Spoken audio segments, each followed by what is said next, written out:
be really powerful because in many places hospitals سەمیرە خاوەنی ئەزموونێکی بەرفراوانی ئابووریە و میراتێکە بۆ پاڵپشتی هەژاران و پەنابەران. دەرکەوتنی بە سەرپۆشەوە لە کۆنگرێکی ڕۆژنامەنووسیدا لە کۆشکی سپی چاوی کامێراکانی بۆ سەرخۆی گواستەوە. ئەو ئێستا وتەبێژی پلان ئابووریەکانە لە ئیدارەی نوێی ئەمریکادا بە سەرۆکایەتی جۆ بایدن. سەمیرە فازلی ئەو ئافرەتە پارێزەرە باڵاپۆشەیە کە پسپۆڕی پاڵپشتی گەشەپێدانی کۆمەڵگە و جێگری بەڕێوەبەری ئەنجومەنی ئابووری نیشتیمانیە لە ئیدارەی بایدندا.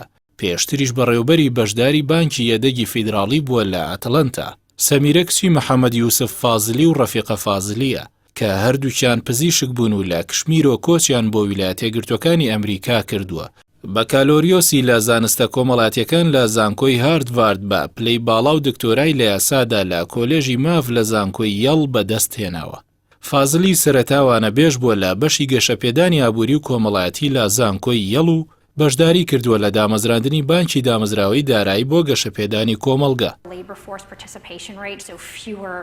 لە ئێستادا ئەو ئافرەتە باڵاپۆشە لە وەزارەتی گەنجینەی ئەمریکادا لە دۆسیەکانی پەیوەست بە دامەزراوەکانی پاڵپشتی کۆمەڵەکان و پاڵپشتی نیشتەجێبوون و بازرگانیە بچووکەکان کار دەکات.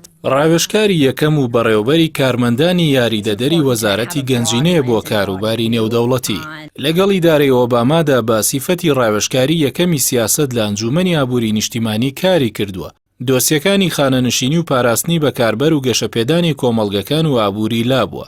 ئەو کاتەی لە وەزارەتی گەنجینە کاری کردووە دەرفەتێکی گونجاو بووە بۆی لە ژیانی پیشەییدا بووەتە شرۆڤەکاری سیاسی یەکەم بۆ کاروباری دارایی نێوخۆیی و ڕاوێژکاری یەکەم لە کاروباری نێودەوڵەتی کە ساڵانی 2010 و 2011 بە ساڵانی دەرکەوتنی دەژمێردرێت. هەروەها لە ساڵانی نێوان 2011 و 2013 یارمەتی دەربووە بۆ نەخشەسازی پرۆگرامی چالاکردنی بازار لەو ناوچانەی داهاتیان کەم و مامناوەند بووە. لە کاتی ئەندامەتی لە ئەنجومەنی ئابووری نیشتیمانی لە کۆشکی سپی ڕۆڵی بەرچاوی هەبووە لە پاراستنی خانەنشیناندا. We know that even before the COVID crisis, the economy was not working for most Americans.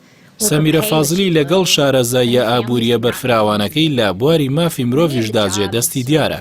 پێی وایە گەشەپێدانی ئابووری ڕێگەیەکی ئاشتیانەیە بەدەست نایەت تەنیا با پڕکردنەوەی پێویستیەکانی مرۆڤ نەبێت. ڕۆڵی فازلی لە بواری مافەکانی مرۆڤدا زیاترە و کاتە دەرکەوت کە لە ڕێکخراوی تەندروستی جیهانی و کۆمیسیۆنی نەتەوە یەکگرتووەکان بۆ کاروباری پەنابەران کاری دەکرد. لەو ڕێیەوە هاوکاری مرۆیی دەکرد لە گەشتەکانی بۆ فەڵەستین و کشمیر و ئەفغانستان. هاوکات چالاکێکی دیار بوو بۆ دەستەبەرکردنی ئازادی ئاینی لە جیهاندا. Creating more resilient supply chains is an opportunity for our country to come together to create well-paying jobs for workers